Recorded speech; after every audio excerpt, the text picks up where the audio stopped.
Assalamualaikum warahmatullahi wabarakatuh. Halo sahabat dunia BNI, welcome back to my channel.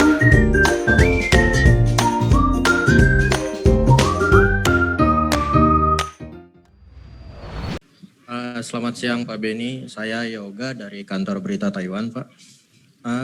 Mau tanya Pak, sebelumnya dengan ada kebijakan baru ini kan ada pembebasan biaya penempatan ya Pak. Sebelumnya para PMI itu dikenakan kisaran range-nya itu berapa Pak untuk biayanya ke penempatan. Kemudian setelah kebijakan ini diterapkan, apakah mereka ada pembiayaan lagi atau memang benar-benar bebas biaya?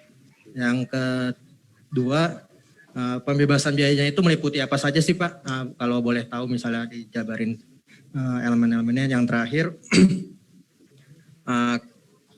program ini akan segera dijalankan itu mulai kapan, dan untuk kami kan karena untuk diberitakan di Taiwan, apakah BP2MI atau pemerintah Indonesia punya kerjasama kolaborasi kerjasama dengan pihak Taiwan sendiri? Saya tegas mengatakan bahwa mereka yang terlibat dalam sindikat pengiriman secara ilegal pekerja migran adalah pemilik modal yang berkomplot dengan oknum-oknum tertentu yang hari ini memiliki atributif kekuasaan.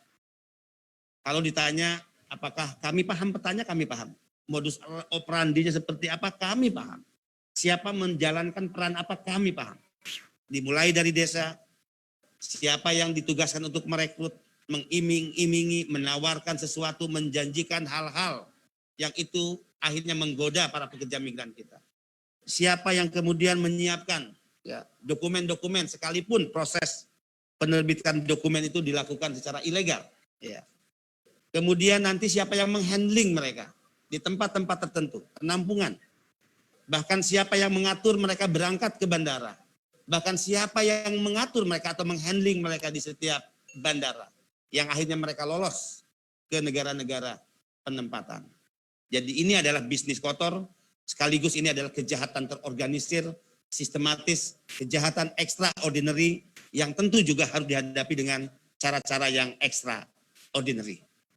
Kalau ditanya tentang pembebasan biaya sebagaimana yang dimaksud dalam peraturan Kepala Badan 09/2020.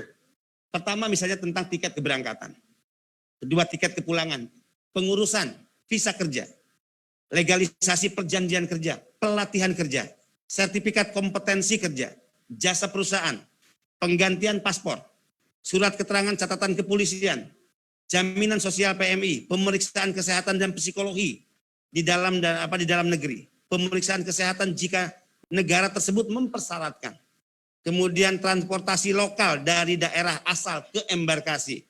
Dan demikian juga akomodasi. Ini yang kita bebaskan.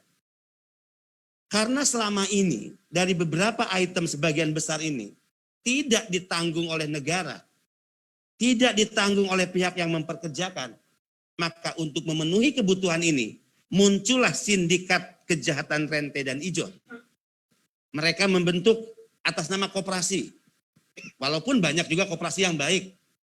Kemudian modus operandinya mereka meminjam uang ke Bank Nasional menggunakan skim KUR PMI. Jadi jahatnya yang digunakan adalah skim KUR PMI. Tapi PMI tidak bisa langsung meminjam uang ke bank. Keluarga PMI tidak bisa meminjam uang langsung ke bank. Karena regulasinya memang menghalangi itu. Regulasinya didesain sedemikian rupa seperti itu. Jadi koperasi inilah yang meminjam dengan menggunakan KUR PMI, bunganya berapa? 6%. Tapi setelah mereka mendapatkan KUR PMI dengan bunga 6%, dipinjamkanlah kepada para calon pekerja migran untuk kebutuhan-kebutuhan tadi dengan bunga 21 hingga 27%. Konsekuensinya apa? 8-10 bulan rata-rata pekerja migran kita tidak bisa menerima gaji. Karena langsung dipotong oleh pihak yang meminjamkan uang tadi. Jadi ini kejahatan sekaligus kebiadaban yang sangat luar biasa. Yang kita harus berani untuk menghentikan ini. Kita harus berani untuk menghentikan ini. Apa yang saya sampaikan kemarin sebagai bentuk protes kepada BPJS Ketenagakerjaan, walaupun kerjasamanya tidak dilakukan oleh BP2MI, tapi oleh Kementerian Ketenagakerjaan, kami mungkin akan melayangkan surat, ya, sebagaimana terkait, ya, KUR yang tidak boleh PMI meminjam langsung ke bank, kami sudah melayangkan surat ke Menko Ekonomi. Yang surat itu bisa dikatakan sebagai protes, bisa dinyatakan sebagai surat masukan yang meminta agar Permenko tersebut direvisi yang memasukkan aturan bagaimana PMI memiliki hak yang sama atau keluarganya untuk meminjam langsung uang ke bank. Tidak lagi menggunakan sistem channeling atau linkage. Di mana karena sistem channeling dan linkage itu maka PMI dan keluarganya dihalangi dan dibatasi tidak memiliki hak untuk meminjam uang di bank. Nah, terkait BPJS dulu beberapa item yang di-cover oleh konsorsium asuransi pra pemberangkatan ada 5 item, masa bekerja PMI ada 11 item, pasca dia menjadi PMI atau setelah menjadi PMI ada 4 item. Yang di-cover dulu oleh asuransi dengan nilai 400.000 ya. Per PMI harus menyetor 400.000. Meninggal dunia di-cover, kecelakaan di-cover, sakit di-cover, gagal berangkat di-cover, gagal kerja di-cover, bantuan hukum di-cover, ketika mengalami kekerasan fisik di-cover, tidak digaji, ya, atau gaji tidak sesuai kontrak di-cover.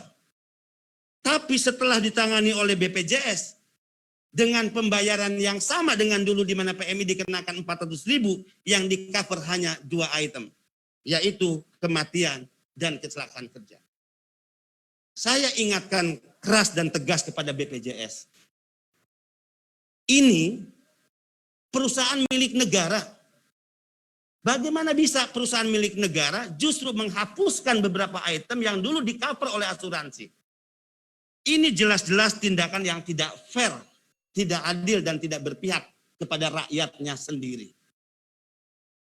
Tentu atas apa yang dilakukan oleh BPJS, BP2MI akan melayangkan surat, ya, kepada Ibu Menteri untuk memohon Ibu Menteri menimbang, mempertimbangkan kembali terkait kerjasama dengan BPJS.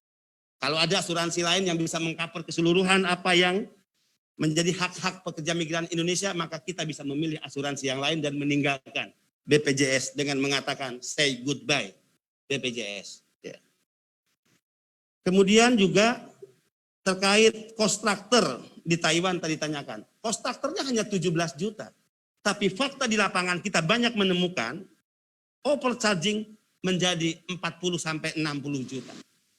Jadi apa yang harus dibebankan kepada PMI yang harusnya senilai 17 juta, ya, ternyata membengkak menjadi 40 sampai 60 juta. Itu juga karena praktek peminjaman-peminjaman. Yang akhirnya konsekuensinya PMI 8, 10 bulan atau 6 sampai 8 bulan tidak bisa menerima gaji. Ini yang ingin kita tertibkan.